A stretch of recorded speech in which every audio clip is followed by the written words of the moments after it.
Within each and every role player lives this homeless character who wants nothing more than to quiet the heartbeat of every living thing that stands in his way. Today we celebrate this all too familiar character with... Well now, looky here. It's the Murder Hobo Show.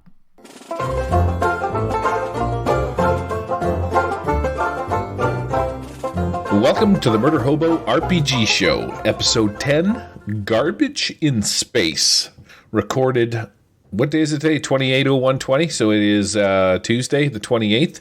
I am one of your hosts, Gary, a.k.a. the Murder Hobo, and I am here with none other than Uncle J. Raz, a.k.a. Captain Colon, or I guess we got to have a new name for you there, maybe, possibly.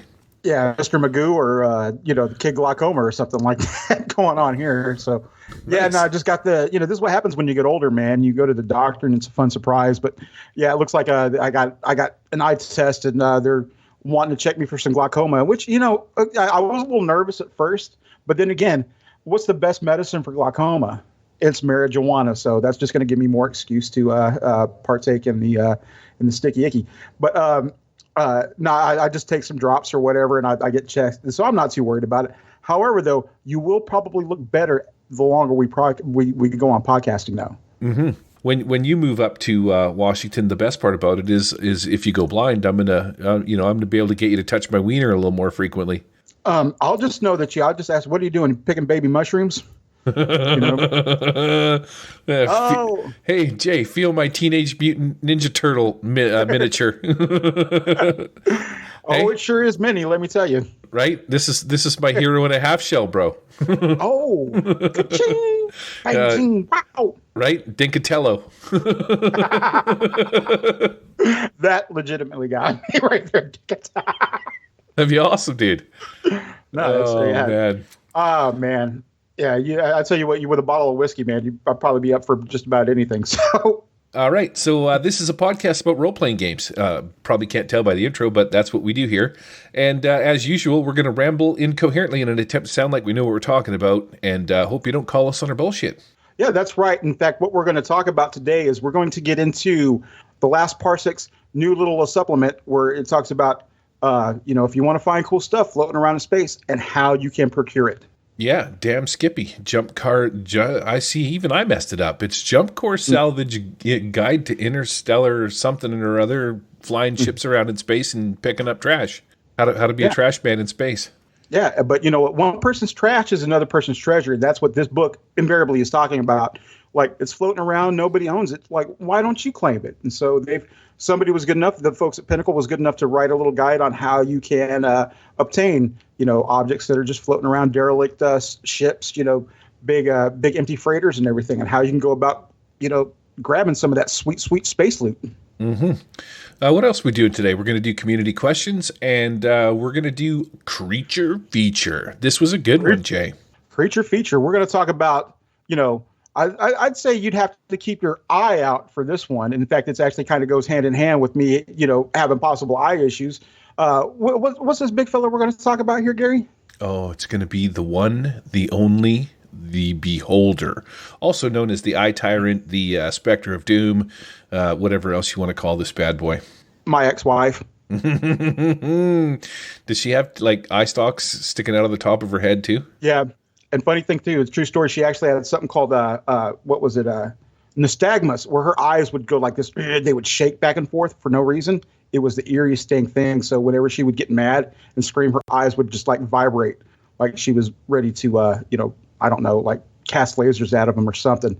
But it was really eerie. But wow. Enough about that. Mm-hmm. My wife has turned flesh to stone, if you know what I mean. Oh, she's got Medusa powers. Oh, yeah, that's right. Never mind. That kind of sucks. All right. So what have you been up to the last couple of weeks? You got your Lost Colony game on the go. I want to hear all about it. Oh, man. We started playing Lost Colony last week. In fact, we're going to pick up with the second session this Thursday. But we started off when we're actually running the plot point campaign that came with the new book, The Devil You Know.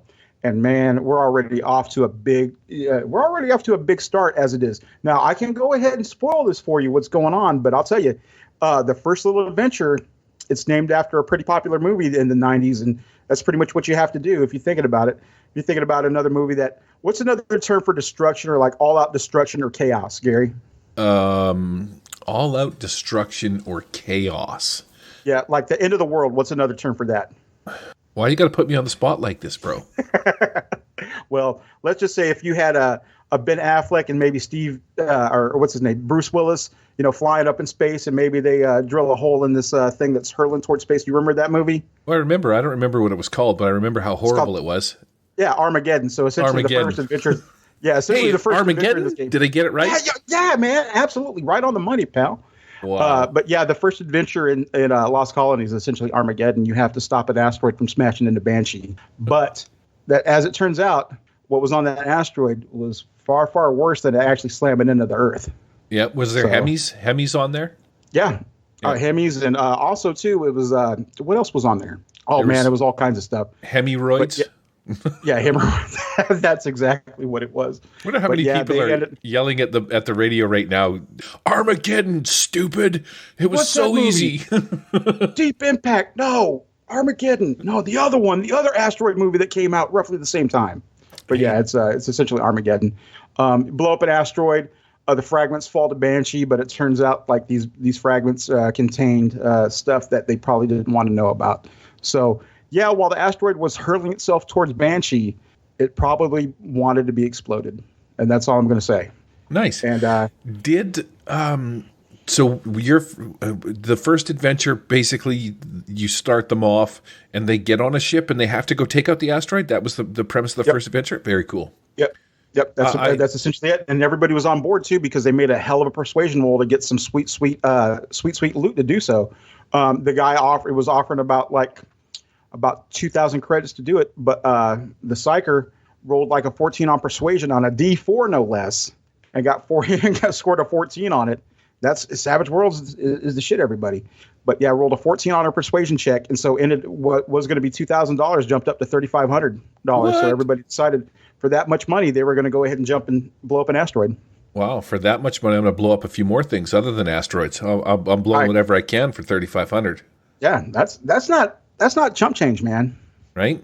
That's moved me to a new country, get new ID kind of dollar. So it doesn't matter what I did. Yeah, that's like FU money, man. That's exactly what kind of money does give me $3,500. Fantastic going on. Yowza. All right. Well, that's cool. Sounds good. Let's get over to the creature feature and start hammering this stuff out because we got some material to get through. This was a big one.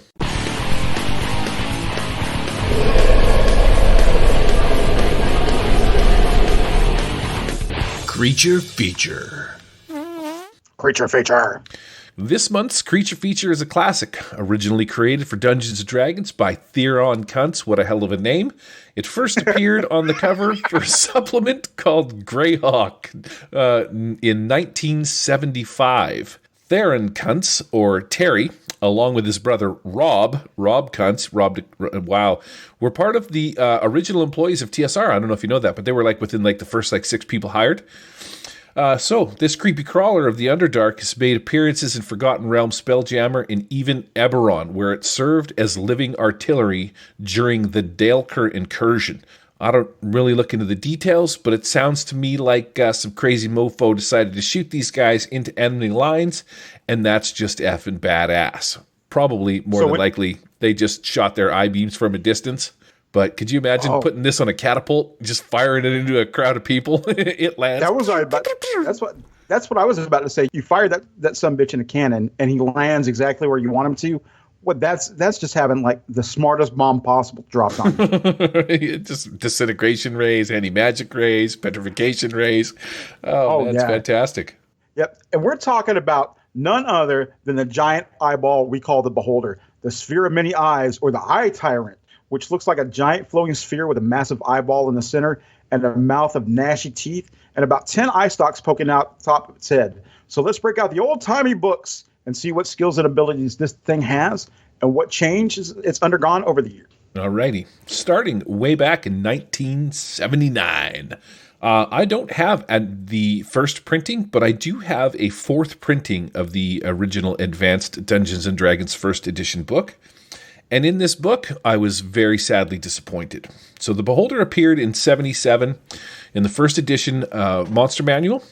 My oldest copy is fourth edition printing, so we're going to start with that. And I have to say that the Beholder in this edition reads like absolute garbage, man. I was so disappointed. Eye stalks take X amount of damage. The body takes X amount of damage. Percentages for hitting this eye stalk, hitting this part of the body, moving this here. This monster looks clumsy. And all I read when I was reading this were like statistical arguments from my childhood friends. You know, it'd be like, no, you got to do that. Eye stalk number 9's going to shoot at a 43-degree parallel to this. Do you know what I mean? These eyeballs, man, they appear alone, have an AC of either. It's so convoluted, 0, 2, or 7, depending on the body or eye stalk. They get a measly 1 attack and do 2 to 8 points of damage with the bite. When you ignore the physical stats on these things that they do, and you sort of bypass these numbers and whatnot, these denizens of the dungeons are actually pretty fucking deadly, to tell you the truth. They wield some super powerful spells, from charm to sleep to flesh to stone, disintegrate, and death ray. And if for some reason it listed them as like 4 to 6 feet in diameter, I've kind of figured they were a little bit smaller than that. But over the years, I've seen them quite large in different photos or different pictures. Photos, like there's a real photograph of one of these things kicking around, right? And listed as a lawful evil creature. So we go back all the way back to 1983, where the Forgotten Realms genius, the guy who did it all, Ed Greenwood and his buddy Roger E. Moore, they authored the Ecology of the Beholder, which is featured in Dragon magazine issue number 76, which came out roughly the August 13th edition. We highly recommend reading this or using this as a place that you can send your characters for information. You can actually go and find it on anarchive.com, where you can find this copy of this magazine.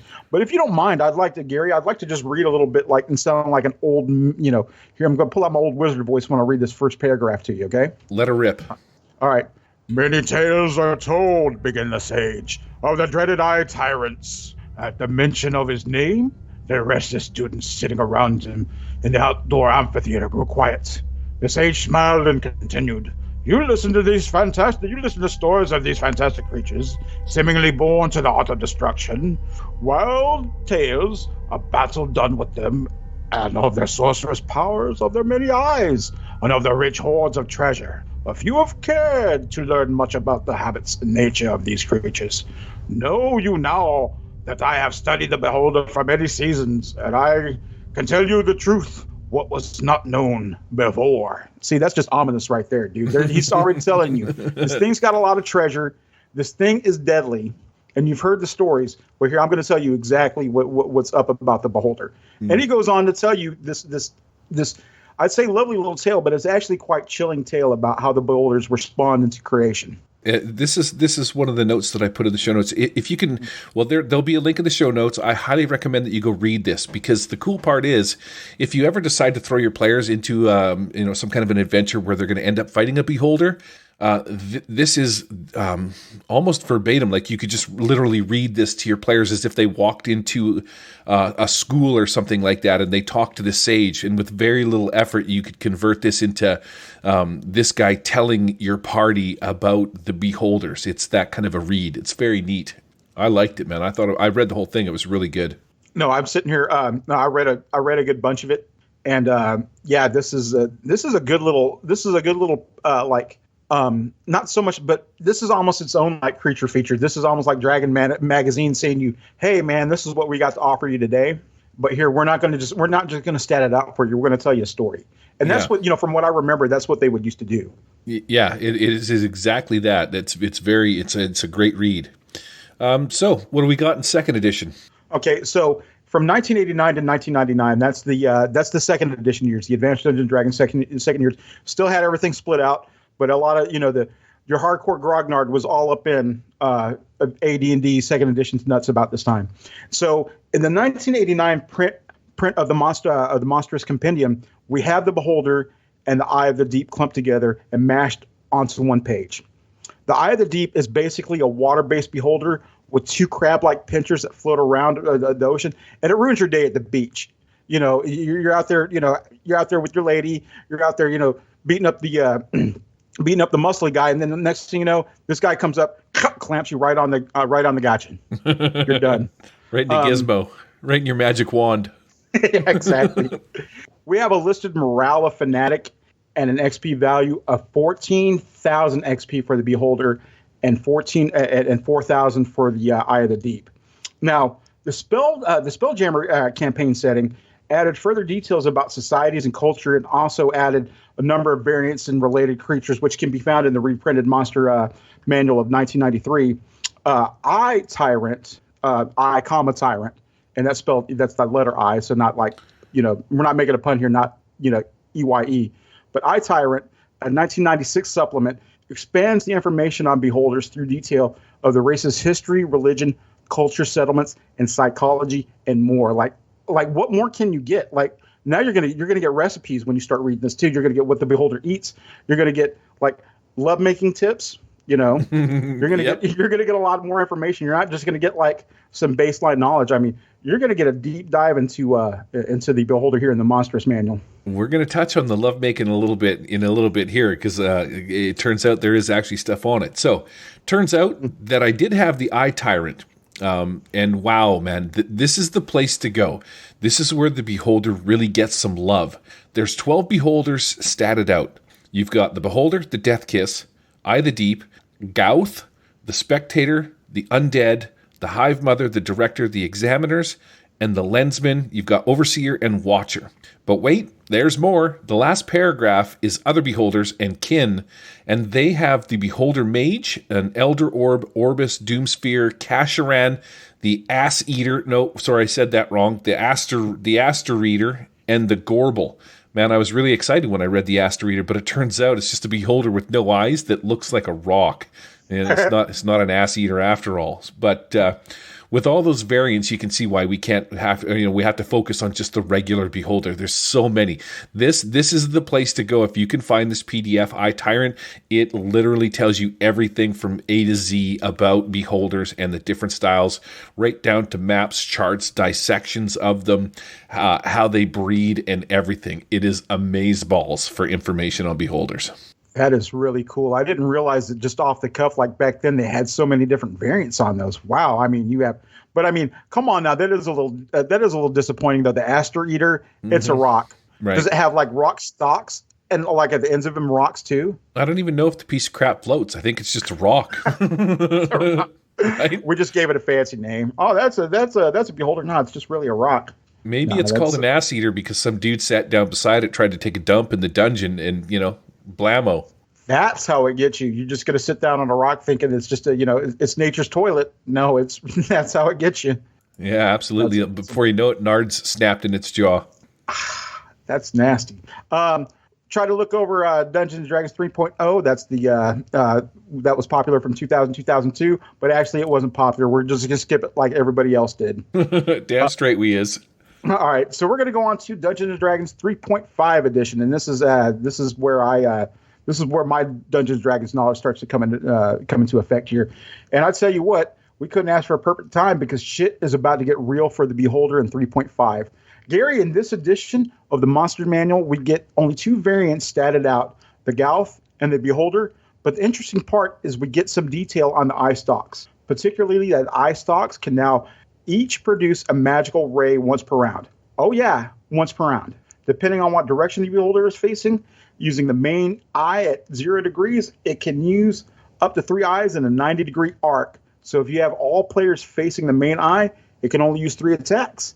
But if each player stands front to back and side, it can fire at all eyeballs. It can fire all the eyeballs at those at once.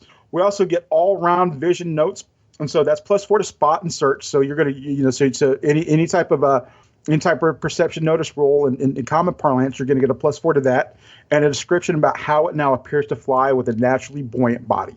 So now it's legitimately saying that we're floating in the air now. Mm-hmm. We have 93 hit points now, and we have a 26 AC. And skills and abilities out the yin yang, including feats like alertness, flyby attack, great fortitude. That's a bonus to your fortitude save right there. Improved in knit and iron will, and that's another bonus to your that's a bonus to your will save right there.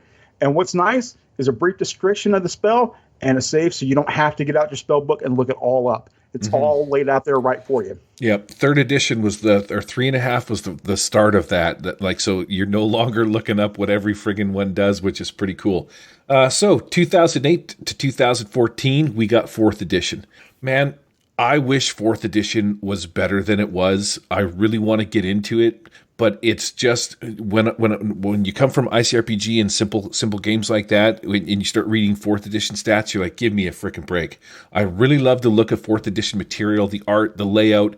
It just jumped by leaps and bounds compared to the other ones, man. Thank you, 2008. That must have been the year they came out with some decent computers, programs to do editing and layout and stuff, because it's just freaking phenomenal. But sadly, the content is missing for this guy. We've got Beholder, Eye of Flame, and Beholder, Eye Tyrant statted out. And a really nice full-page piece of art to pay homage to this classic fellow, which was pretty nice. It was pretty sweet looking. Is it any wonder the 4th edition was such a flop? The thing has 900 hit points, an armor class of 33. The cool part is at the beginning of each enemy's turn, if you're in the line of sight, you get to blast your players with a random eye stalk. So this could be pretty tense. One of the things that I really dig about the 4th edition Monster Manual is the section called Lore. You'll find it scattered throughout the book, and the premise is that when you do a dungeoneering check, you might learn a small piece about the creature that you're about to fight to help you smash its face in. So if you have dungeoneering as a skill, and you come across a creature, you're like, I don't know what this thing does. I'm going to use my dungeoneering check to see if I can remember some kind of lore. And it has a couple of little tidbits that you can tell your party, which was pretty slick, right? So, have you played much 5th edition? Yeah, 5th edition is probably what I played the most of in D&D. I kind of, back in the day, played a little bit of it, AD&D 1st and 2nd, actually more 2nd edition. And then when I got back into gaming, it was 3.5 that was prevalent, and so I started looking at 3.5 in that term. So yeah, 3.5 is where I really start, is my baseline for D&D knowledge. Sweet. Yeah, I came back in for 5th. I took my son down to the gaming store, and that's what got me back in. And then I found Savage Worlds a couple years after, and I just went that direction. So what do we got for 5th edition? Same. Okay, so 5th edition, number 5. What do we got? Oh, yes. 5th edition was cool for a lot of reasons. And one of them happens to be the lair actions. And we got them. We got them. Statted out, we got the Beholder, the Spectator, and the Death Tyrant. 5th edition has a little everything from the xenophobic tendencies to the alien lairs carved out with their disintegration rays. See, that's cool that they carve out their own little lair with their little beams of destruction. Yeah. Lair actions include making the floor slimy, grasping, viney walls, and a random eyeball appears somewhere in the wall, and it blasts the party. See, that's cool. That's really, really cool that it just pops out and gets you. And you can also include some of the regional effects, and those were awesome too. They give your party a hint of what's to come. Within a mile, you'll feel like you're being watched, and sleeping beholders cause minor warps in reality to appear randomly, including trinkets that appear out of nowhere, or slimy coating of a statue randomly. Yeah. Ugh. And so now we start cracking into the numbers for this guy here in 5e. So the 5e stats are now, so he's got an AC of 18. That's manageable. 180 HP. So he's still beefy, but he's not 900 HP beefy. He's immune to being prone because he floats. What are you going to do? You're going to knock a floating thing on the ground? He's going to stay there? No. Try knocking a balloon prone and see what happens. He turns upside down. His eye stalks go to the bottom, kind of a thing. He's like, help! I can't cast my spells. I'm upside down. He's got dark vision. He's got an anti-magic cone that lays out 100 feet in front of it, and it points you in the direction of the anti-magic field spell. For more reading, and the area works against the beholder's own eye rays now, which is the first time you and I've probably ever seen this. Also, too, we start getting into the attacks now. We get a bite for a whopping 4d6 pierce damage, and then eye rays in 5e. This is how they work. You shoot 3 random eye targets, around, or you shoot 3 random eye rays around targets you can see in 120 feet. So he's got range for days. 120 feet is quite a bit, in terms you got a battle map. That's across your whole battle map. Let's be real here. He can, from one end to the other. So he can see at 120 feet, and some other options that you can throw out the dude. He can charm you. He can paralyze you. He can make you afraid with his fear spell. He can slow you down. Innervate, which is that's like fatigue, right? Where he just like makes you slow down and makes you kind of like de-energized. He's got a telekinetic sort of power. He can, he can make you fall asleep. He can petrify you. He can disintegrate you. And we have Death Ray. Death Ray. Does he have Armageddon? He might as well have. If he flips over, I think that's what happens. But man, I'm so excited to drop these on my players right now, dude. Just think of all the possibilities. You can charm somebody. Charm usually works pretty well up to a certain point, but if that's not even working, if they're not going to do what you want them to, well, just freeze them. Just keep them in place with paralyze. And if that's not even working, why don't you just petrify them? And if that's not even working, if you're still feeling, feeling a little salty as a GM here, if you're of the Lamoureux persuasion, you're just going to hit them with Death Ray. Yeah, right out of the gate. You're going balls deep right out of the gate. Why not there? I mean, and why not? Just if you're going to do it, go balls deep, man. That's what I've been saying all along too. But here's the thing, Gary. Here, there's more. Then you start talking about the legendary actions. You know what? I know a little about the legendary actions, but I want you to tell me about the legendary actions, Gary. Here we go. You ready for this action? Yeah. So, man. Certain creatures get legendary actions, and this happens to be one of them. So, the Beholder gets 3 action points. Every round of combat, it allows it to cast a random eye ray at a player at the end of their turn. So you're duking this thing out. You think, oh yeah, this Beholder's done. Like it's my turn now. No. Legendary action point. You take a swipe at it with a sword. It turns its face at you, and it tries to smash you with a little disintegration action going on there. So not only do you get to blast your players with the 3 stalks during the Beholder's turn, but you get 3 more attacks during the round of combat in which your players are going, which is freaking fantastic, man. Loved it. That's so cool. And then they regenerate every round. He gets all his points back. So you can just randomly pick, I feel like disintegrating you. Pew pew. No, that's really cool. Just think, if you want. Let me see if this is a good analogy. The Beholder is essentially the Swiss Army monster. It can do anything you want it to do. Hell yeah. I mean, if you want a challenge right out of the gate in Dungeons and Dragons, once your guys get to be, once your players start to beat a certain level, I don't think you're a GM until you throw a Beholder at them. And you throw a Beholder at them. Don't say, oh, okay, this way, this was the one with training wheels on it. Like, no, man, throw a Beholder at him, dude. What are you scared of? Yeah, let him rip. Put it on a catapult and launch it right into the middle of battle. All right. So, I mean, do you think that we've covered all the ground as far as D&D has to offer with the Beholder? Because I think we ran the gamut, man. Man, if you read the material, you check out that Dragon magazine, you're going to learn a lot of stuff. So let's talk about sexy time for half a second, seeing how I said I'd tell you how it works. Oh, yeah, tell me. Tell us a story, Uncle Gary. Turns out that Beholders are very solitary. So they usually when another Beholder comes around, they get their nips in a bunch and they just start blasting one another. So I wasn't aware of this, but I did find out in my research that Beholders actually just lay eggs. They'll go up on a little shelf somewhere. They'll blast a hole in the wall. They'll shit out a little egg, glue it in its place, and then just leave it. And a year later, it hatches into its own little Beholder. In a matter of no time, this thing pops out. Well, it takes about a year. It pops out, and she's good to go. She starts. They pop out basically with all pretty much with all the abilities. I think they get some of the. Because I just forgot all said, but yeah, they still get some of the spells. They get slow and disintegrate, and things that make them a little badass Beholders. So the cool part about that is that leads to treasure hunters. So you want to send your party in and say, hey, there happens to be a Beholder in this area. Maybe there's an egg. And that's your lead-in for sending them into these little caves where you're going to put them up against the Beholder and do some blasting.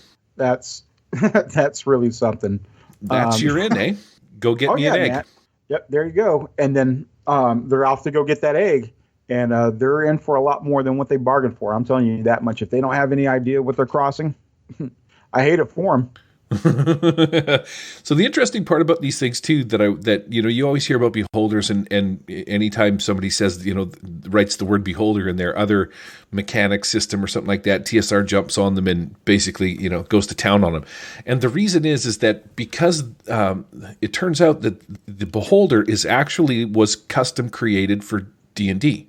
It doesn't have any prior lore or anything in history like, dragons and stuff like that. This was a creature created for D&D, so they actually own all the rights to it and the word beholder, and you're not able to use it because of that.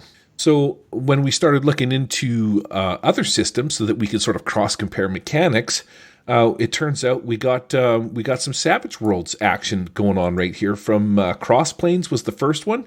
Oh, in this one here, sometimes because it's just fan stuff and they just put it out for free. So this one is actually called Savage Worlds Beholder.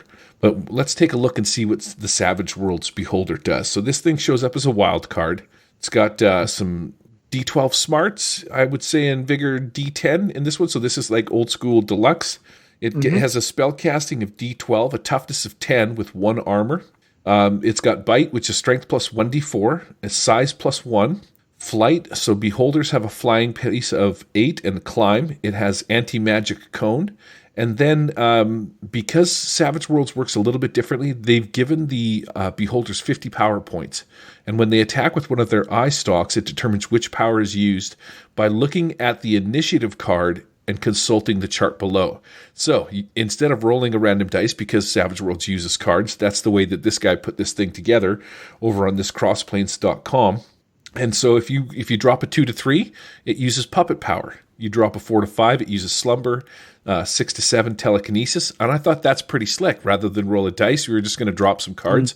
And that's how they've handled the beholder inside of Savage Worlds. But once again, wait, there's more, Jay, because over at the ztoast.blogspot.com, Zombie Toast, we have a savaged beholder. And guess what this sucker's called? It is called, because you can't necessarily call it a beholder, he's called a spherical laser eye beast. Right? So and that's a good way to get around it, or you could call him a beholder. That's what I'm going to call him. He's not a beholder, he's a beholder. And so, because it's also not a custom or it wasn't custom made by Peg, or you know what I mean. This is fanfare stuff. So it's statted out with fanfare stats. So this guy's got a toughness of 12 with an armor of +3. So you can see it's a little bit different. Mm-hmm. Yeah, he's still same principle though. He's a bigger fella. The beholders are supposed to be a little bit bigger. So this guy, the spherical laser eye beast, is roughly about a size 2. Got some magic armor, so he's got an armor +3, and he's got this anti-magic eye. And so he goes on to explain that the beholders, the spherical laser eye beast rather. Large central eye projects a cone of anti-magic, what prevents all spell casting, automatically dispelling existing spells, and causes all magic items and constructs to stop functioning and so removed from the area. This also includes the spherical laser eye beast's eye beams. They threw in some edges too. They gave him level-headed because, this guy's smart. He's going to sit there and really decide on when to act. And so he's going to draw 2 cards and he's going to act on the best one. He's also got he's got 10 eye beams, all of which have a range of, it's not like, it's shorter than standard range. So it's 6, 12, 24. 6 being short, 12 being medium, and 24 being long range. Only 4 beams can be directed at a single target, though. If the laser eye beast hits with a raise, the victim suffers a -2 to resist the power. Mm-hmm. So very cool. So if you hit that raise, the victim's got to roll, but they're rolling it like -2. So just think it's like applying the strong modifier out of there. But this guy's statted out. He's got normal powers as opposed to the special ones that are drawn with cards. Like this guy out of the gate can puppet, use telekinesis, can use slumber. Actually, he's got something flesh to stone, which is kind of cool. This is their version of petrification. Resisted with vigor, the target fails to make make a hit location. Torso or head inflicts complete petrification.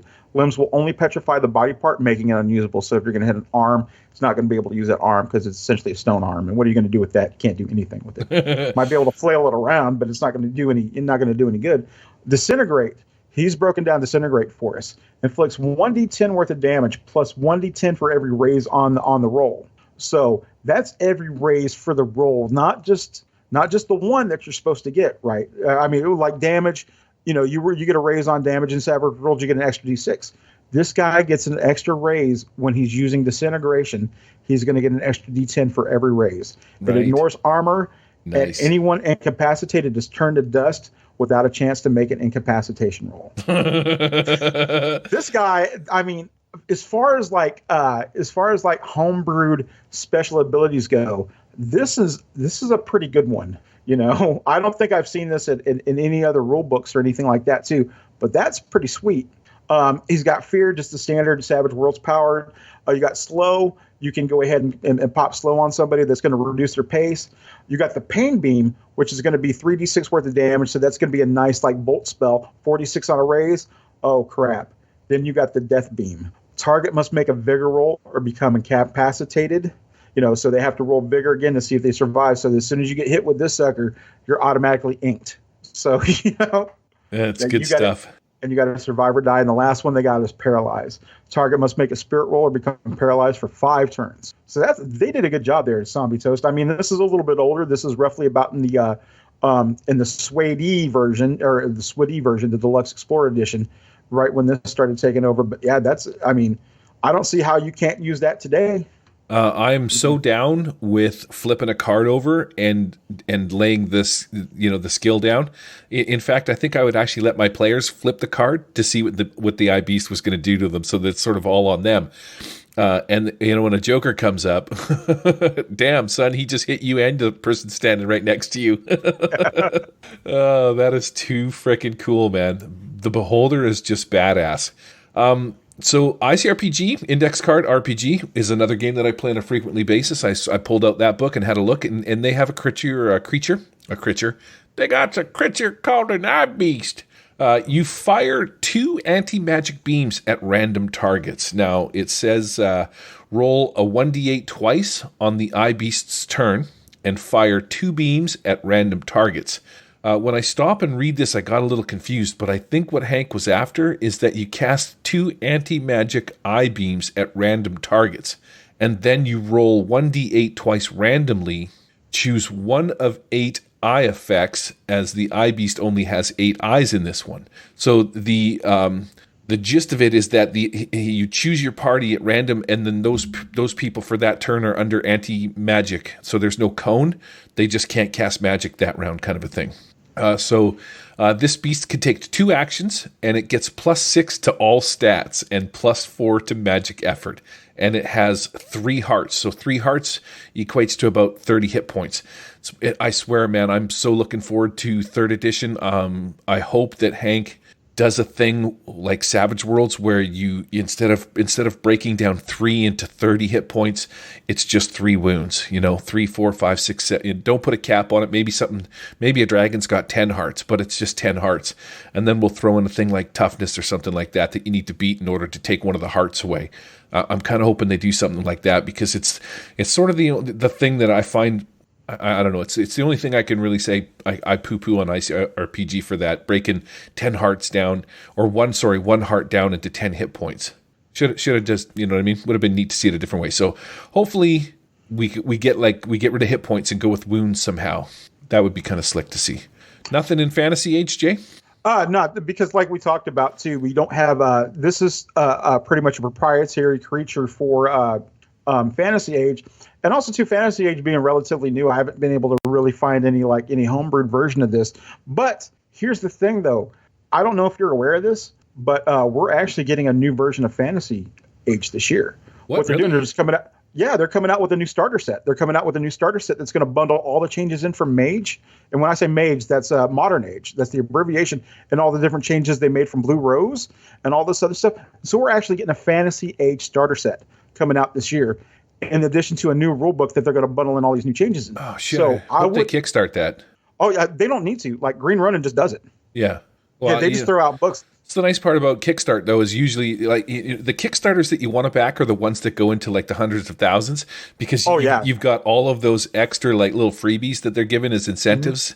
I can't remember what they're called right now. I swear Stretch goals. Stretch goals, right? Stretched. You think I would remember that, but especially with the amount of Kickstarters that I've backed. But those are the things you want to look for. Like you get into like skinny minis or something like that inside a Kickstarter, and not only are you getting your package, but one of the Kickstarter goals is like you get an extra something or other, or you get a binder to hold it in, or there's always some good stuff. So those are the ones that I usually look at. How much money is this thing going to bring in, and how many stretch goals am I getting out of it? Then I'll throw my money at it. Otherwise, you're better off just waiting, especially with RPG products, because I find it's a lot of fluff and excitement when a thing comes out. But when you're looking at the price of the book, like let's say the Suede adventure book. Were you savvy and paid attention to RPGs on a frequent basis, you could have literally got the adventure edition for $1 because it was on sale for $1. Yep. Right? Mm-hmm. I spent $200 and some odd on the friggin' box set with all the bennies and the tokens and the cards, and I could have just picked it up for $1 and used all my old bennies, and yeah. Oh, well, maybe one of these days I'll smarten up. Rifts is supposed to be coming out soon. The box set is coming out. I saw that they had the box in for that, so I'm really looking forward to getting my Rifts box set sitting on my shelf with the rest of my stuff. And what else we got for sort of a little bit of news, because we're kind of touching on that. There's a new 50 Fathoms thing coming out that I started reading today. I'm pretty excited about. Yeah, what is it, Fire and Earth? Fire and Earth, new plot point campaign. It's 32 pages. It's one of those little booklets. So, if you like Savage Worlds, you like 50 Fathoms, you want to play some pirates, that's the way to go. Probably do a little bit of a review on that on the next episode, I think, because I just love me some 50 Fathoms. Yeah, and I got a chance to play in one of your games, or what we affectionately known as 50 Fathoms, because we were actually, it started off as 50 Fathoms, but we went outside of Charybdis into another world. So, that's we called it that. But no, that was actually a lot of fun when we did that, and I was Ock, the Red Man. The Red Men are so cool, but if I get a chance to play 50 Fathoms again, I might go Grail, because I want to swing that dang wrecking ball that they got. Mm-hmm. What do they call that thing? Is just the ball hammer? It's just called a Grail battle ball. That's the best weapon ever. You just essentially like, if you imagine like those old timey cartoons where the guys got hooked up to the manacle, the old prisoners, and they had that big heavy metal ball that was weighted, and they had to drag them around.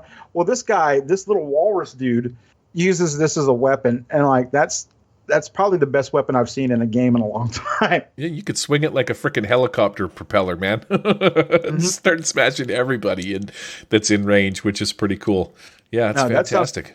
That sounds awesome. If you want to talk about 50 Fathoms next week, man, count me in. Good stuff. All right, well, that's going to end the creature feature segment, and we're going to move on to the next one, which is community questions. We're gonna half-ass answer questions that people didn't ask us. Yay!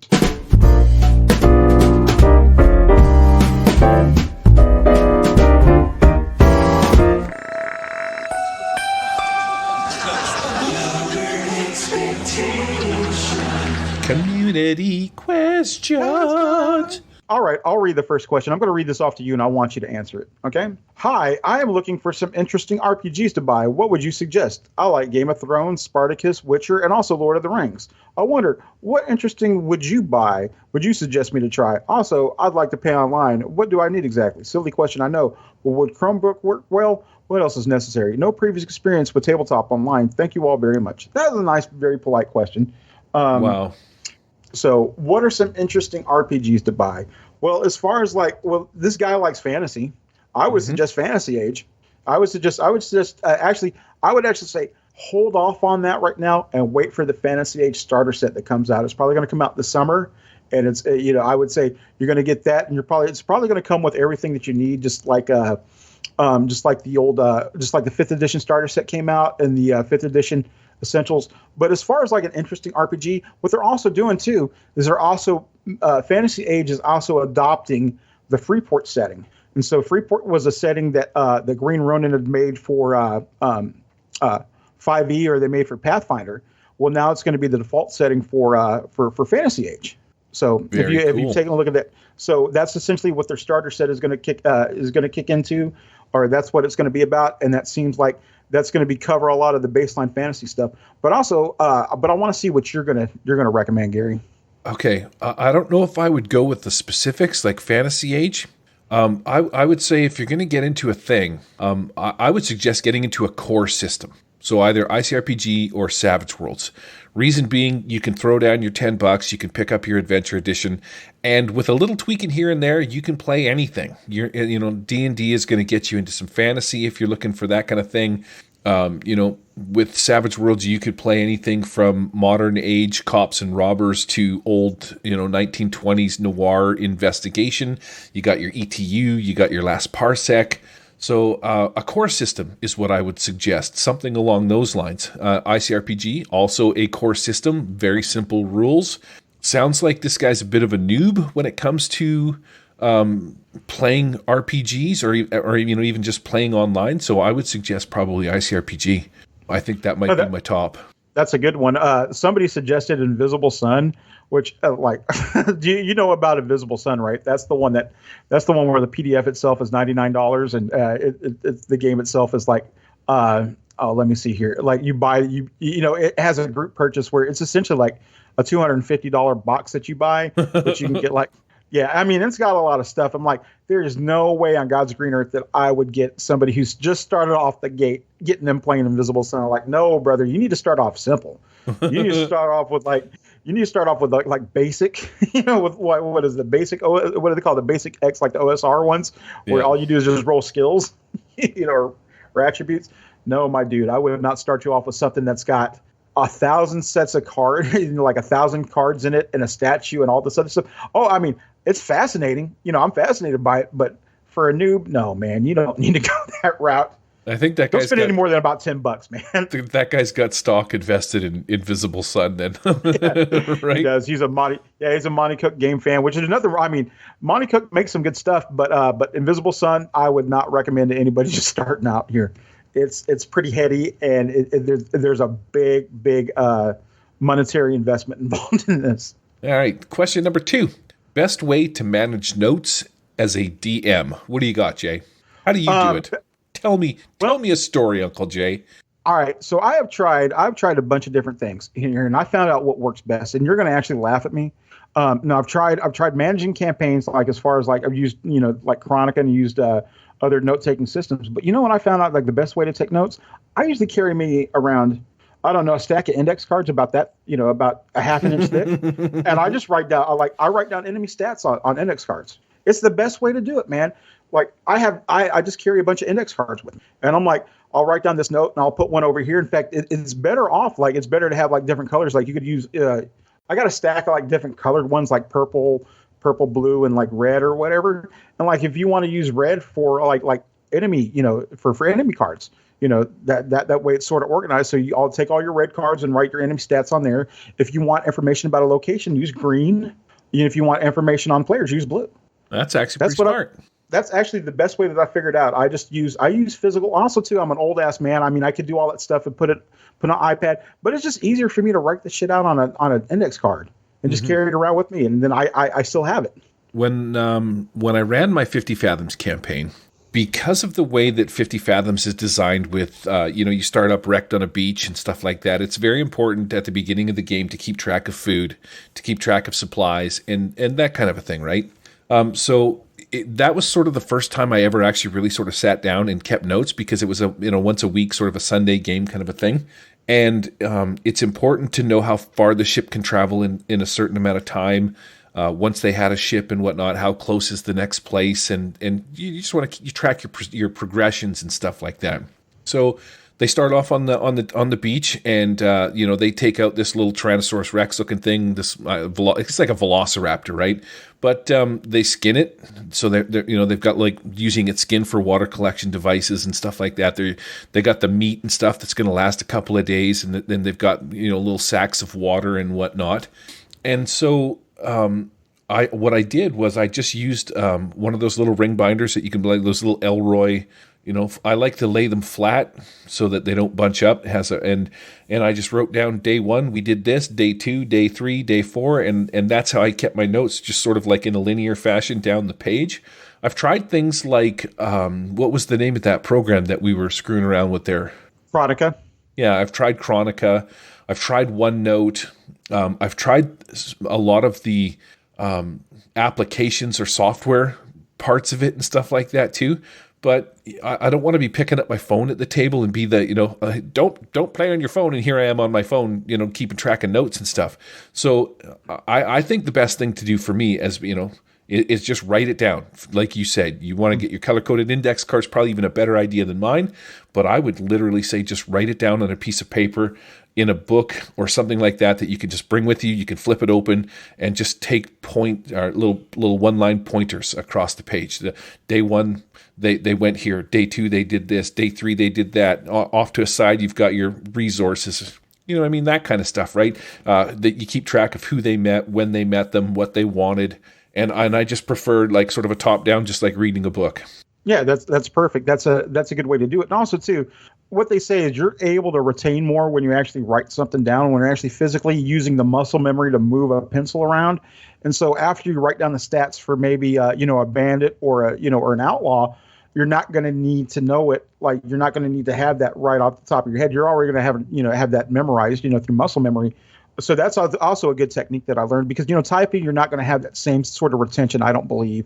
When you're writing something down, it just seems to stick in my brain a little bit better. Mm-hmm. And that's just me, though. I can't speak for everybody, but just happen to borrow some of the wife's index cards she's using for school, and they worked out perfectly because they're all color coded, and she's a school supply junkie, man. So she's got all that stuff around for while she's going to college. And so, or while she's finishing up her MBA, so I just grabbed some of those, and it's perfect for gaming.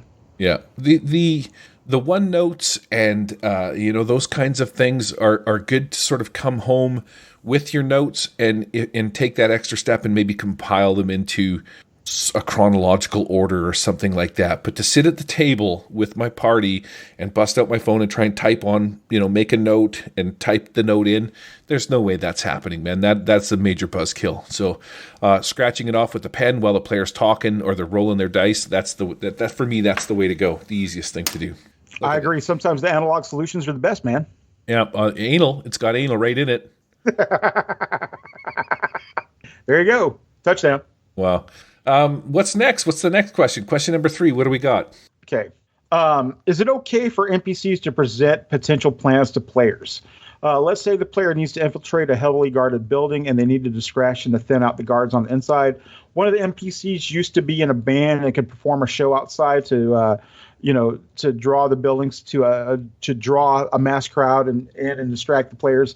Is that too metagaming to have the GM present this idea through NPCs dialogue with the players? So essentially the guy's saying, all right, he's essentially presenting options to the player, to present to how to tackle a situation. I think that's okay if you got a group that's more casual, that just that you're playing on a Thursday night and it's more casual and they don't really want to strategize, they just want to go ahead and get some action in. Then yeah, sure, I think that's fine. But if you got a group of like dedicated players, as a GM, I've said this before and I say it again, it's not my job to present solutions to the players. It's my job to present problems and obstacles. It's up to them. Otherwise it's like playing a video game with a walkthrough right there. You know what I'm saying? I mean, that's fun, but I mean, you're essentially playing with everything laid out in front of you. You're just going through the motions. That's how I see it anyway. Unless, of course, there's, let's say getting the guards out is just sort of like the primer, and the real prize is rescuing the, a person, an NPC from inside. And as part of the original setup, this guy approaches you in a bar, like that's where all games start, and he says, "Listen, I need to get out me brother Bill. He's got a map tattooed on his ass to an incredible treasure trove of riches, and so we got to get him out. And this is what I need you to do. You got to I'll create a distraction, and then you know what I mean? Because essentially, like, don't you think that most of the time it's the NPCs that are not only that they're presenting the not only the problem, but they could also present the solution. But at some point you need to draw a line where it's like, you got to figure it out on your own. I think games like Savage Worlds do a really good job with the way that the game is designed to say things like, I don't have an idea as to how to solve this problem. So I'm going to make a streetwise roll or something along those lines. And in that case, I think it's perfectly fine for them. You go off and you meet Jimmy the Crook in the corner. He's got his hat pulled down and he's flipping a coin and he tells you, this is what I would do, for 50 gold. This is what you want to do. But so sometimes I think, okay, generally I'm on your team where I would say let the players figure it out. Yeah, that's a good conceit. There is just because you do in Savage Worlds you do have the whole little networking situational role, which I think is incredible because that's what, in fact, we had to use that in Lost Colony the other day because I didn't want to tell them what was going on. So I said, all right, let's do a little networking. How do you guys want to do this? Do you guys want to do it the nice way, which using persuasion, like spreading some money around and everything like that? Or do you want to bust some heads? All these guys, all my players pretty much had like low persuasions and like pretty high, like I had a couple that had pretty high intimidations. So they go and bust some heads. Yeah, they screw with this old guy, enough to get some information to find out the bounty on this one character. So so I can see that if you're using mechanics to, if you're using in-game mechanics to sort of like, push them along, then and I mean it's all still contingent on a roll of the dice anyway. Mm-hmm. So I see exactly where you're coming from. That's a pretty good idea. The answer to the question is really dependent on the situation that they're in trying to get the answer for. You know what I mean? Like you can't just you can't have them drag a cleric through the dungeon and all of a sudden they get to like a secret dial kind of a thing and he's like, oh, you just got to press this right here. Like all of a sudden he disarms everything and, walks them through the entire thing. So yeah, it's one of those things where you just sort of got to look at the situation your players are in, sort of feel it out. And with practice, you'll get better at deciding, whether or not you're going to let them take the easy road if that's all it's worth, or they got to do it the hard way. Maybe you give them a little, maybe you string them along to like something that's going to lead them, a relatively easy enough encounter. But as soon as you get past that, that's when the hammer gets dropped on them. Like they're able to get inside the building, but inside the building, there's a beholder. They didn't see that coming. Right. That old guy didn't know about him. And now you got laser beam Death Eye looking at you right in the face. Yeah. You get blasted by an Aster Eater. Yeah. Right? Ass reader. This question's right up your alley there, buddy. Speaking of asses, superhero RPGs with hit points. Hi, I'm looking to find a good superhero RPG GM for a group with relatively little experience. All the experience they've had so far is D&D 5e. All my research was pointing to mutants and masterminds, but after going through the rulebook, I feel like the combat will be too alien for a group of 5e players. Do you have any superhero RPGs with similar combat, as in characters have hit points and they do damage? Edit.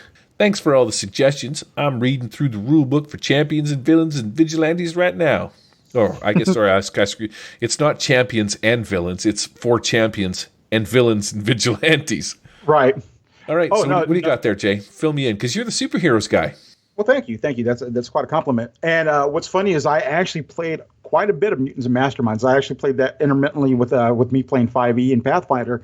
And Mutants and Masterminds is a good, solid superhero system for like if you want to play like comic book sort of superheroes. It's fantastic. However, though, you don't have hit points per se like Savage Worlds. You actually have a damage threshold. You actually have like a toughness threshold. And the more you get hit, the more that gets lowered until eventually you're going to hit somebody and you just finally knock them out. And they're down for the count because they can't withstand that one hit. So it's a little abstract in the sense that there's not any hit points that you use. Off the top of my head, if you're wanting a system that uses, if you want to use a system that uses hit points, GURP Supers uses hit points, but GURPS can be as complicated or as simple as you want it to be. But you can really do a lot with it. But GURPS is all based on a point value system. So you're going to spend like X amount of points to build a hero, and there's different sort of limitations and advantages you get. And so, yeah, like GURPS is essentially the big like point value. You'll spend all day creating a character because there's so many points that you can apply in the system. Right off the cuff, if you want something simple and something that's going to be easy for you guys to use, you're actually going to probably get a kick out of me right there, Gary. I'm actually going to recommend Vigilante City for anybody. In fact, I'm actually going to if you can get a hold, like, is it out yet where they've done the ICRPG conversion? Yes, it is. Yep. I would actually recommend that for anybody who comes from 5e and wants to play a supers game. Because I mean, it's simple. I mean, everything's going to be like sort of a direct translation or just a lateral move, because you're going to be familiar with all the stats. You're going to be familiar with like strength, charisma, constitution, intelligence. You're going to be familiar with all of that, and you're going to be familiar with like rolling for skills.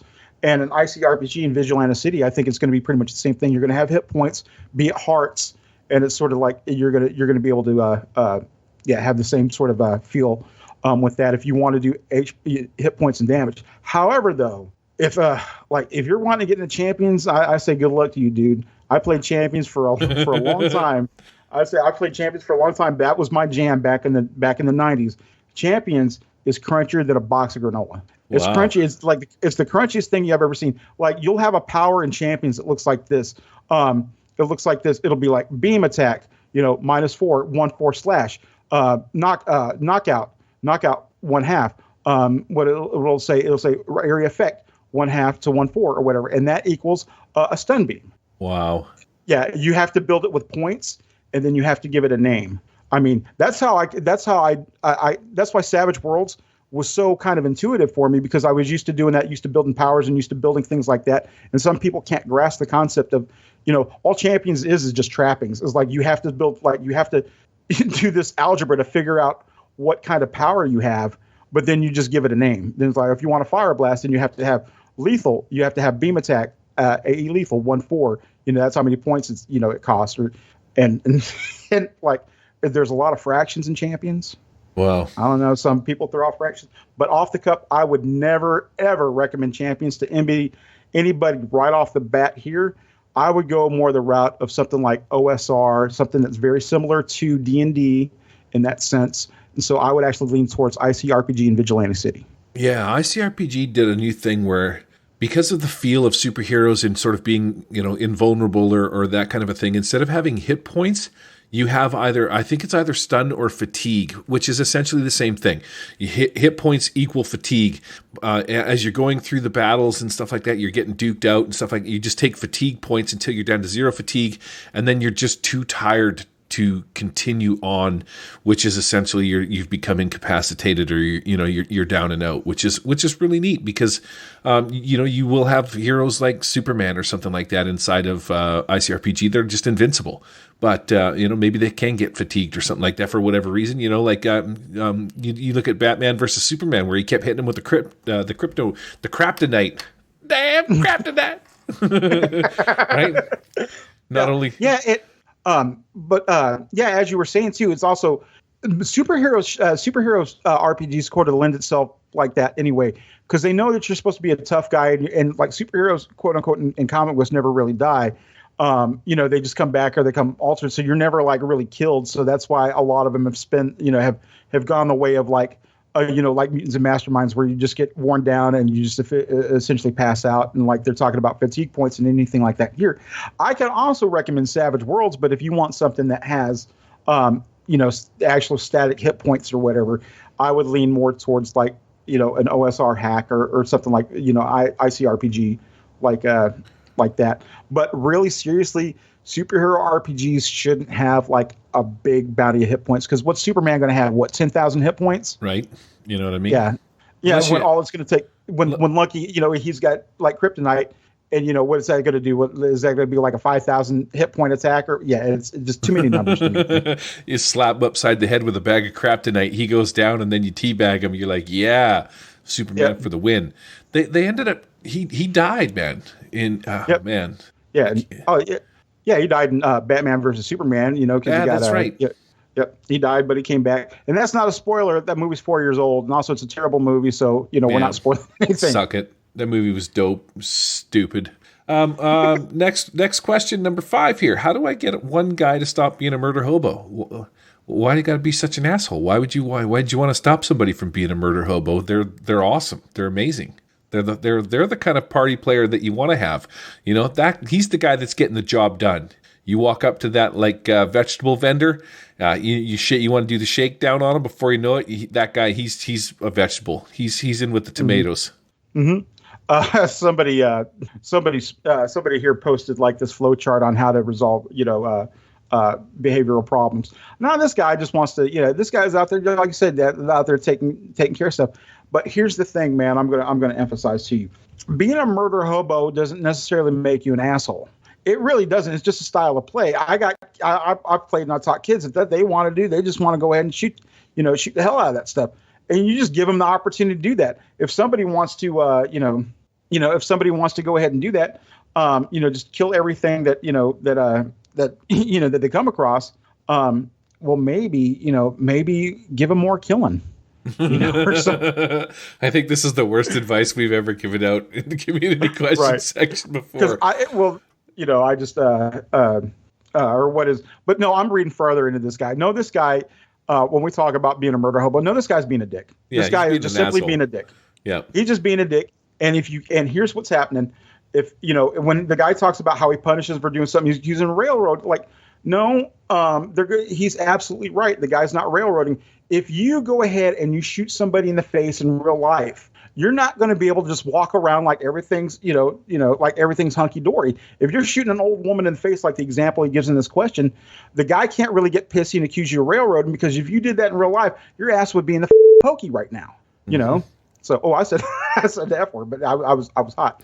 But anyway, no, that's exactly where you would be. And this guy, you can't be real. What are you going to say that to a cop? Oh, you're railroading me. You're stealing me. You're removing my player agency, cop. You're removing my free will. You don't have license to just murder somebody. There's action and consequences. So you guys says he's he's your best friend being a dick. But no, this guy's being a dick. So now you're just going to have to, and he doesn't want to run the game. You're going to have to take him aside. Like, look, quit being a dick. This is what's going to happen. You want to perform these actions, fine, but you're going to have to face the consequences. And if you're going to be a crybaby about it, bounce. Yeah, that's the best thing I can tell you. This guy needs to leave. He's becoming a pain in the ass to the rest of the party. This is one of those adult conversations. Drag him aside. Mm-hmm. If he continues, be a dick. That's how you solve it. You have to be an asshole to this guy. Mm-hmm. Last but not least, what do we got here? The last question on the list is: how do you spin failed skill checks? I like this question. How do you spin failed skill checks to prevent someone from endlessly attempting them? Too long, did not read. Here's the gist of it. He walks into a dungeon. He approaches the door. The door is locked. He says, I will pick the lock. He fails. He says, I will attempt it again. He fails. I will attempt it again. He fails. I will attempt it again. And that's really what the gist of the whole thing is throughout the whole thing. So the guy's question basically is, he's like, I'm really confused on how to sell that to someone so that it makes sense, so that they just can't endlessly keep sort of rolling lockpick over and over again. But it's funny because I get what the guy's saying. I've seen it happen before, but when it happens to me, it happens in a different way that I'm going to talk about in a second too. When you fail a roll, you failed the roll.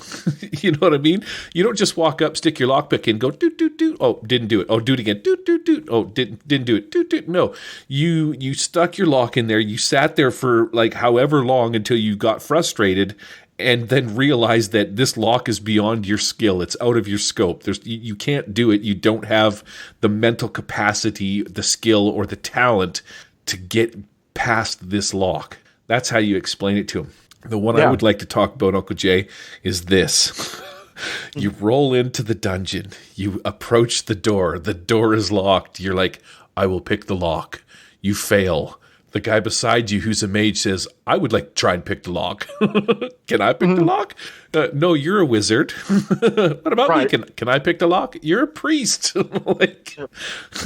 It just seems like anytime I come across a pick lock, one of the other party members always says, can I try picking the lock? Well, do you have a lock picking skill? No. Well, I guess you can't try it then, can you? And then you're like, do you have lock picks? He's like, I'll just borrow his. No, you won't. That's like saying I'm going to borrow somebody's glasses. Right. You know? Oh. They're not going to if you don't know how to use them, they're not going to make you better, at something. You're just going to fiddle around with them. No, that's exactly how I would play this too. Or if somebody wants to, or simply put, if the guy fails to pick a lock, you tell him the lock's broken. Yeah, damn straight. You tell him the lock's broken and you broke the lock. Yep. Like especially if you critically fail, if you're playing a game where critical failures are a thing, you break off your lockpick pin right inside of the lock, and you can't jam anything else in there. The only thing that you're going to be able to do is maybe try to break the lock open, which is going to cause all kinds of noise. And especially if this is a cyberpunk game, have a silent alarm rigged to it too. It just depends. You got to tailor it you got to tailor failure to what you're playing, and a failed skill check does not necessarily mean too that he didn't pick the lock. You could also say, okay, you picked the lock. Or you failed at the skill roll. Say, all right, yeah, you jam your pin in the lock there, and it triggers a silent alarm. Right. There's 100 different ways. Well, not there's a bunch of different ways that you can do that, but no, pretty much if you get one chance to do that, that's what you do. Is you get one chance. You don't get infinite chances to try something over and over again. You get the one time, and if you fail it, you fail it. Right. The gist is that you picked the lock until you became either too frustrated or you realized that you can't do it, or if you wanted to be like, a little slick about it, on first attempt, the night watchman came around the corner while you were jamming your shit in the hole. That sounds bad, but right? Like you just got busted. All of a sudden he's chasing you down, and you're kind of a done deal. You're in a dungeon, man. You picked the lock for half an hour. You try and get through this thing, and a band of goblins comes around the corner. And then if they persist and want to go back and try it again, man, next thing it's a band of golems instead of a band of goblins, right? We better get getting, because you started making so much noise, the monsters are coming. Either that or just smash it down. That's always an option. Yeah, or just, like, I'm going to try again. No, you're not. It's broken. Just flat out tell them that you don't have infinite chance. You're not trying to succeed. You don't have that option. You can't sit there and roll again until you succeed. That's not going to happen. The lock cannot be picked by your skill level.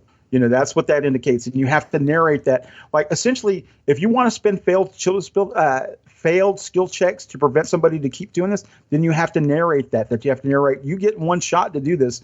And if you do it, then, you move on and everybody's happy. But if you don't do it, you're going to have to figure out another way there, partner. Man, you could always have like a 10 by 10 square foot block fall from the roof after he fails his first attempt. Can I try that again? Yeah, go ahead. And here it comes. Make an agility roll, make a dex roll to get the hell out of there, or right. Reflex save in the other games. Problem solved. Yep. All right. Well, that's it for community questions. Hopefully we helped out some peeps. Probably not. I mean, more than likely not. So. Oh, I don't think we give us enough credit. I think we're pretty much bastions of the community, and people kind of flock to us to hear our sage advice and our honeyed words about gaming.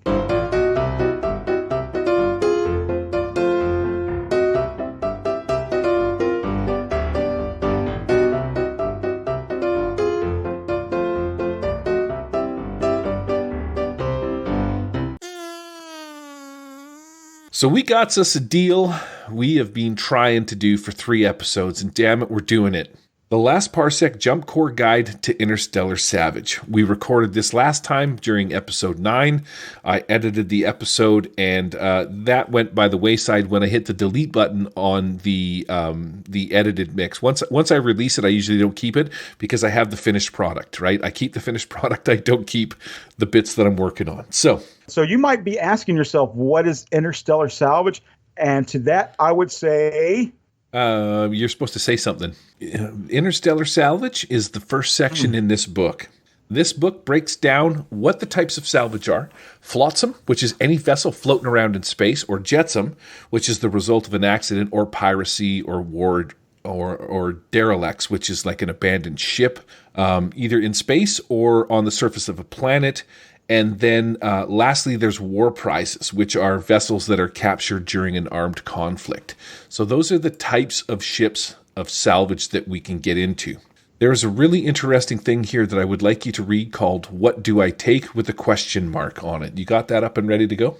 Oh, yeah, man. I'm ready to read this too. So, yeah, we have a nice little side note here that says, what do I take? It may be tempting to try to take it all when stripping a vessel, but the salvage division of JumpCorps wants to remind you that first, members must focus on important items such as fuel, critical medical supplies, sensitive electronics, rare information, political and scientific documents, historical artifacts, and objects of art. Follow-up teams of engineers will handle the recovery of construction materials, electronics, machinery, medical supplies, and raw materials so you can focus on the most important items. First teams should also be on the lookout for alien technologies.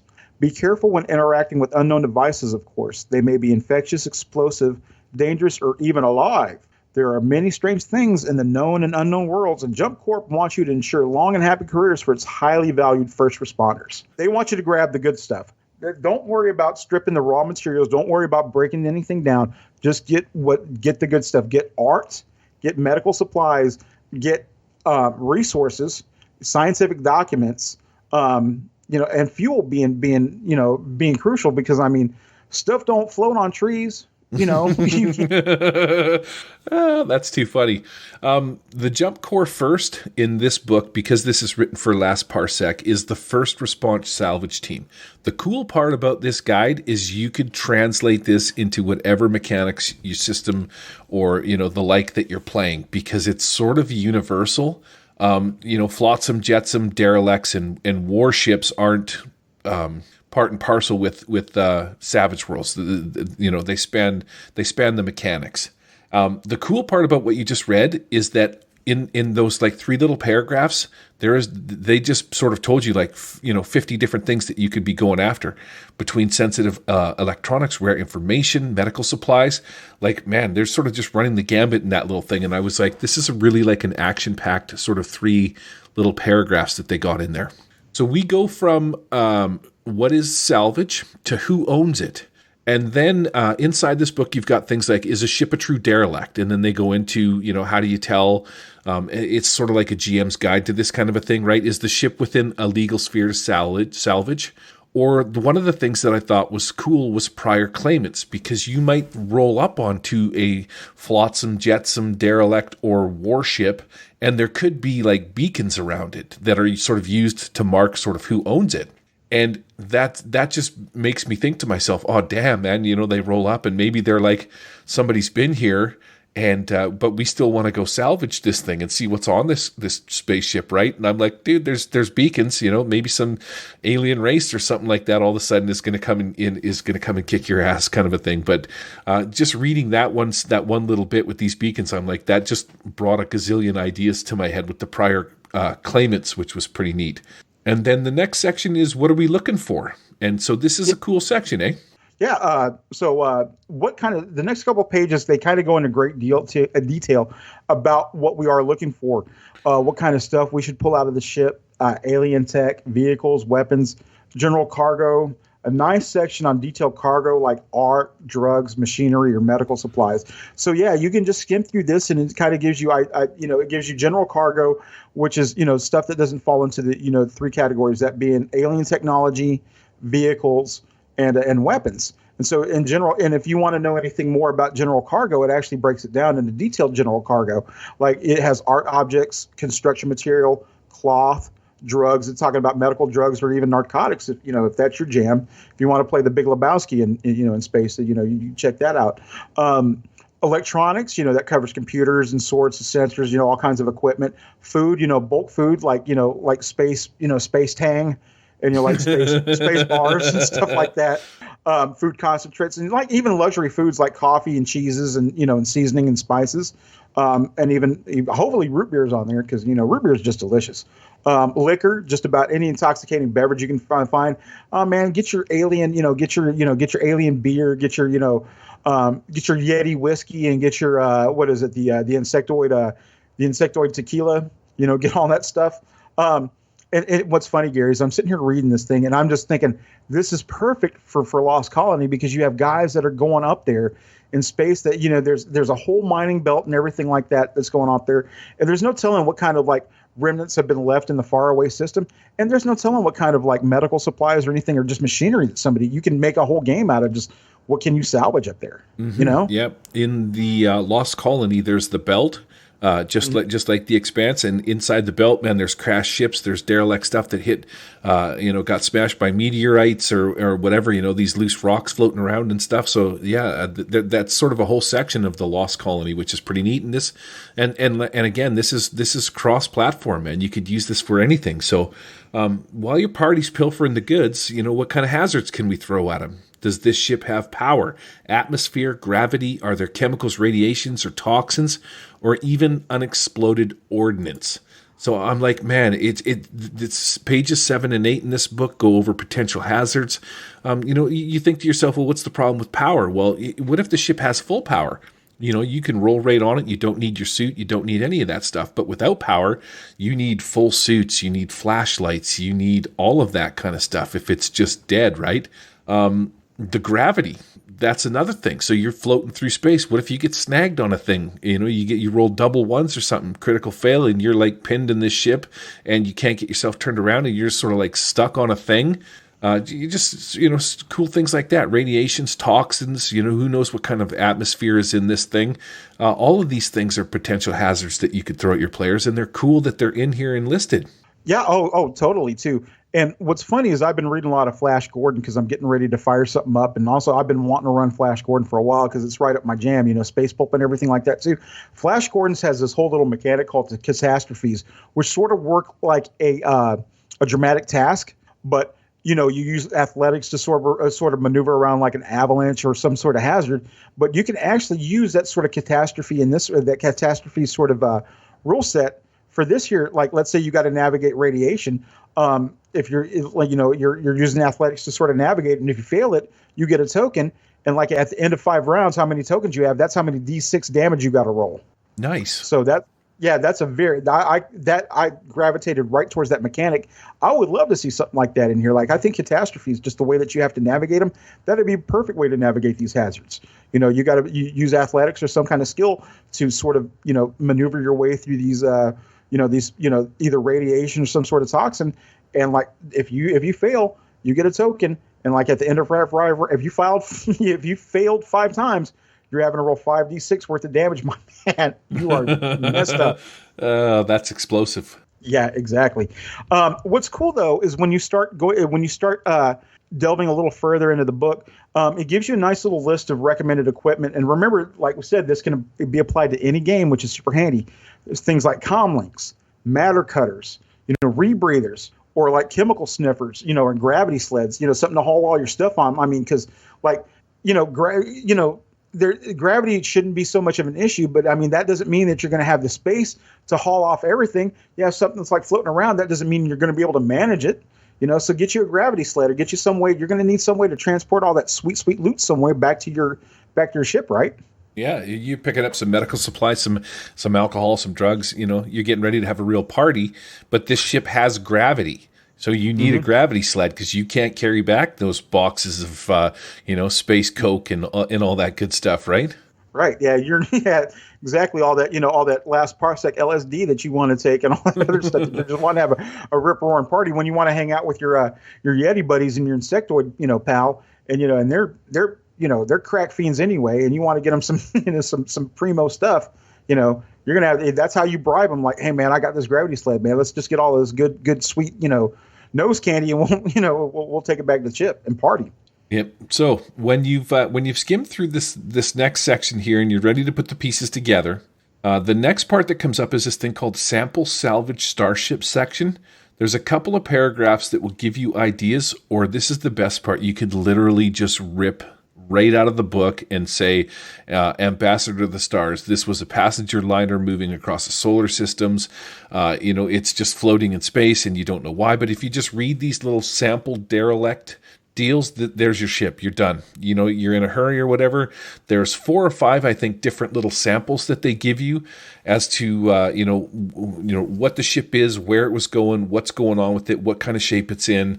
All of that stuff sort of already done. There's like 5 pre-configured little derelicts that you can pilfer, which is super handy. There's actually even more than that. There's like 7 or 8 of them in here. And then what's the last bit, Jay? The best part. Oh man, the best part is coming up. The salvage mission generator.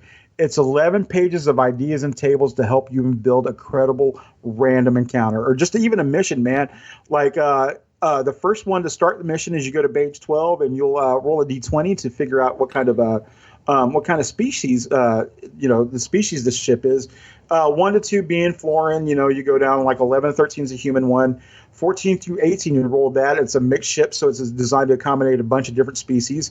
If you roll a 20, man, it's an undetermined of origin, so it could be a species not even discovered, or maybe a long extinct species, or something, or may have been, popped in from another portal. Maybe it looks like the Millennium Falcon. You don't know. Yeah, it's very cool. This is a great section, and with all of these tables, this is probably one of the best, I want to say, it says mission generator, but adventure generators that I've seen. It is very...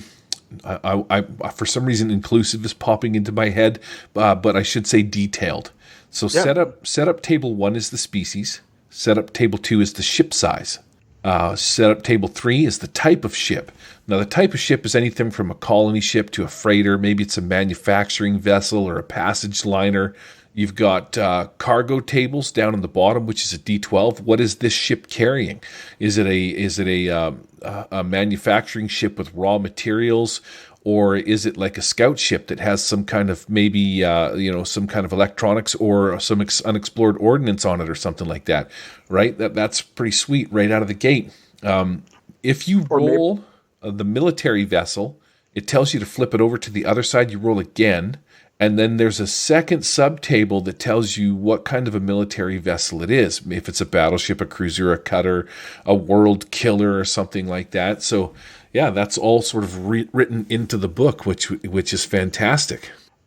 What's really cool, too, is when you start delving in a little further, because this is, like you said, this is a very detailed and a very granular sort of mission generator.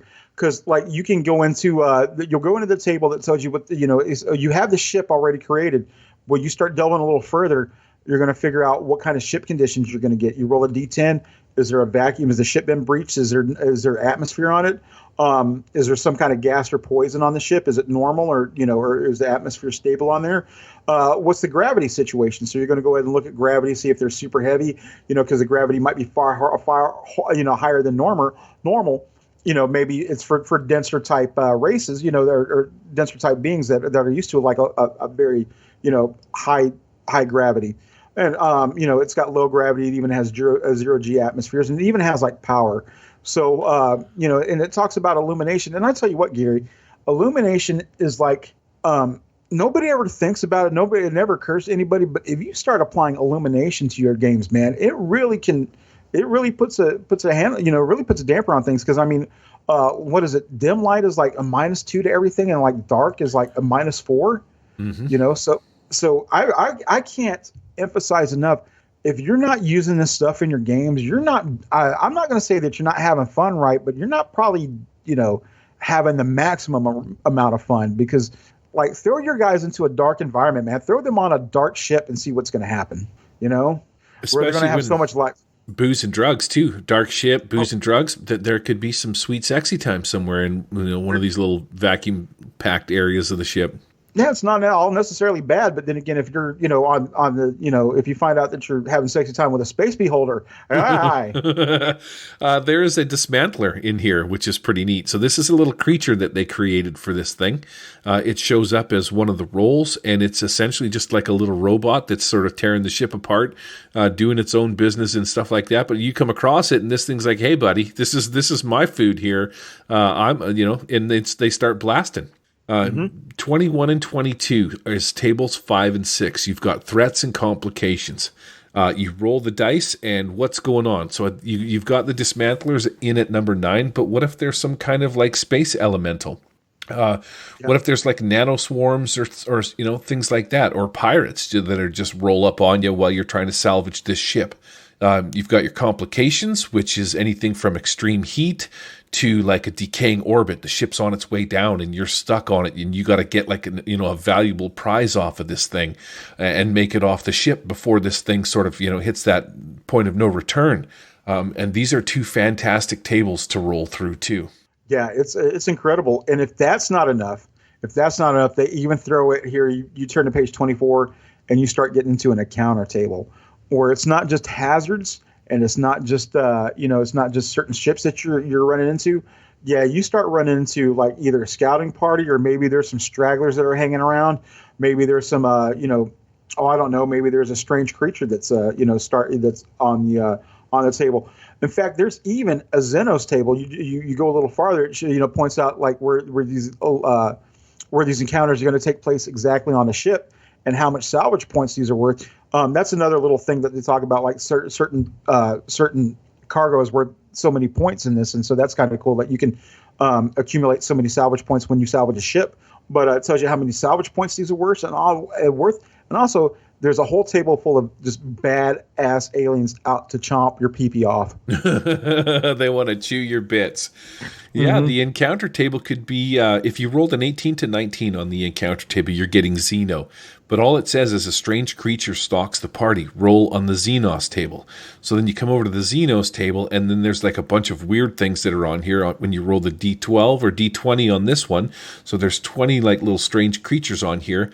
But before that, you can roll the location. So once your players hit a certain spot, bam, monkeys, space gremlins, right? Yep. Oh, yep. A puppet master, which is a nasty little, creature. Space leviathan, which is a huge, like freaking whale that floats around and like will eat eat everything. Time elemental, man, that thing will suck you back in time or suck you forward in time. They're pretty bad, man. I wouldn't cross anything elemental. And you even got a wire rat, man. This thing will just chew through all your cords and all your cables and everything, and pretty much just render all your devices inoperable. Yeah, this is so complete and so worth I don't remember how much I paid for it, but and usable across the spectrum. If you're playing some Spelljammer and you want to throw this against your player, you're playing some ICRPG, because none of this stuff is statted out. None of it is particularly specific to the last Parsec. There's little odds and ends here that are. But this stuff is usable, across the gambit when it comes to playing any kind of a space adventure. You could actually, just remove all space elements and make everything sort of piratey, and make everything, you could actually change the last Parsec to Charybdis, and you could use this probably for, a pirate setting if you wanted to use it for last 50 fathoms.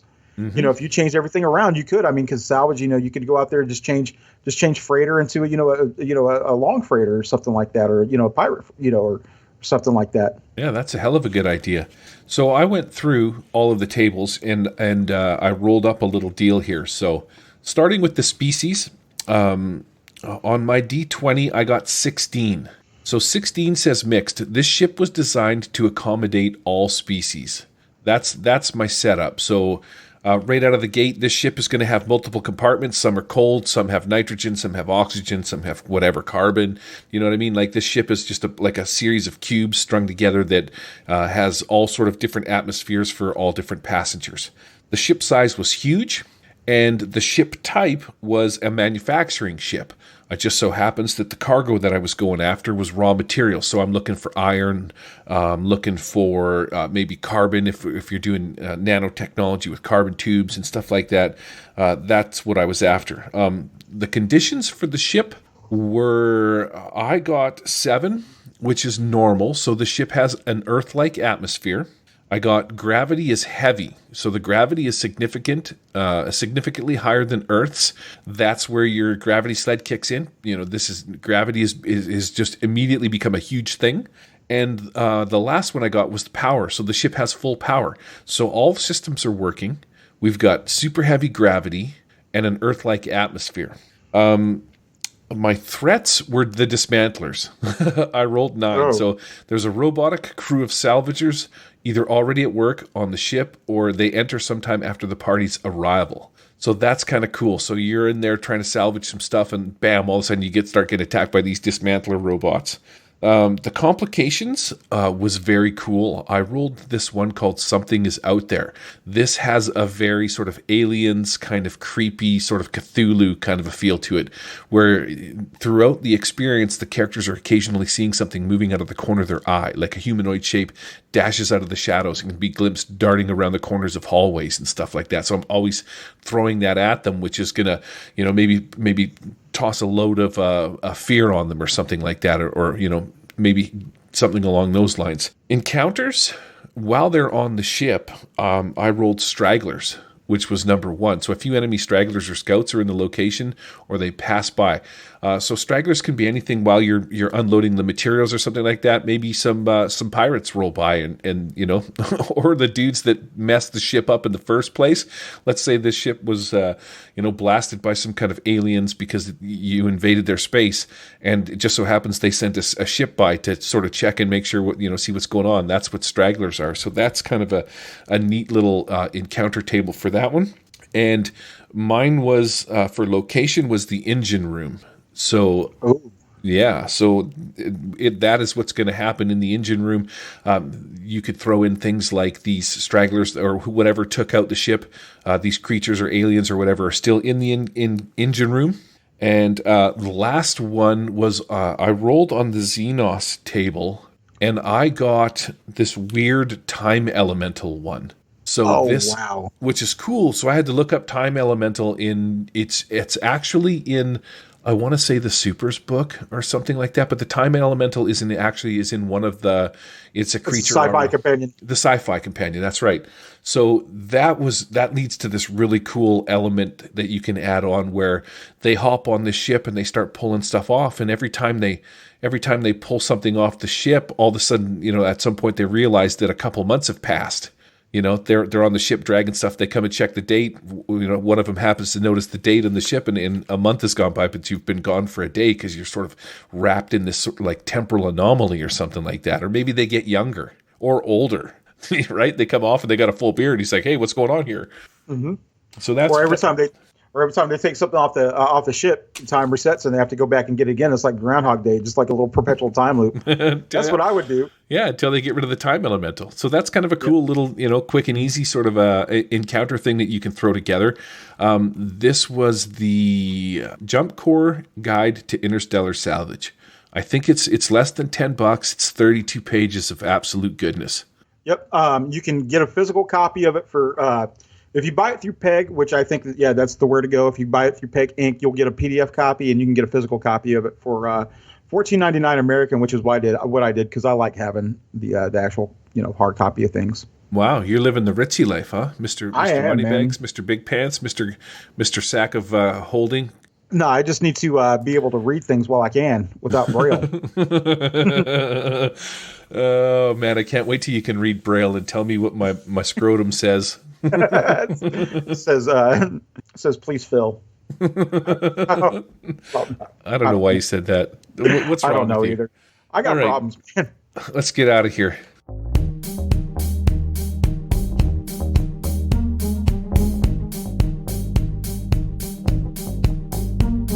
So that's it for this edition of the Murder Hobo Show. That's it for this edition of the Murder Hobo RPG Show. We hope you enjoyed it, and if you didn't, humbug to you. This is Christmas notes?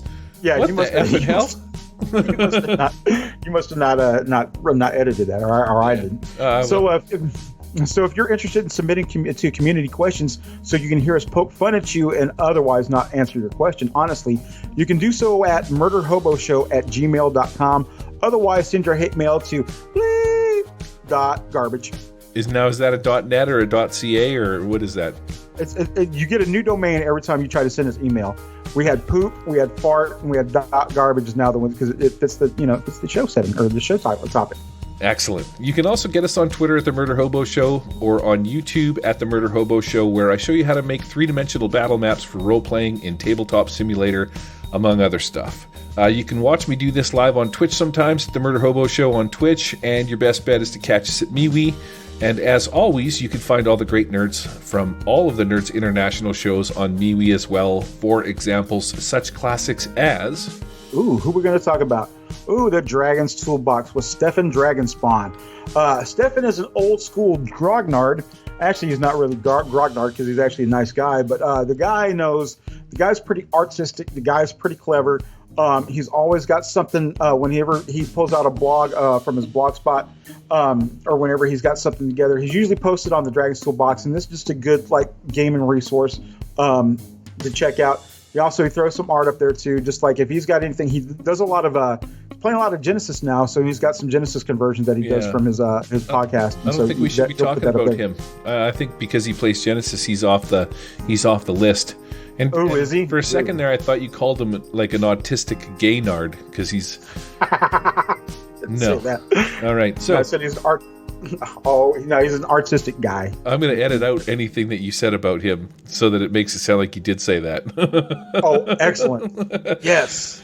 Oh, you can find all the things we discussed in the show notes, organized by most recent at the top over at themurderhoboshow.podbean.com. So thanks for listening. Be sure to tune in next time. We will have another action-packed show where we talk about things we know little to nothing about and sound professional at doing it. Have a great gaming week. We are out of here. You get to say goodbye this time, Gary. Goodbye, Jay. Goodbye, Gary. The Murder Hobo Show is not affiliated with or endorsed by any companies mentioned on this show. Any of the products mentioned on our show or appear on our website are on property and copyright of their respected owners.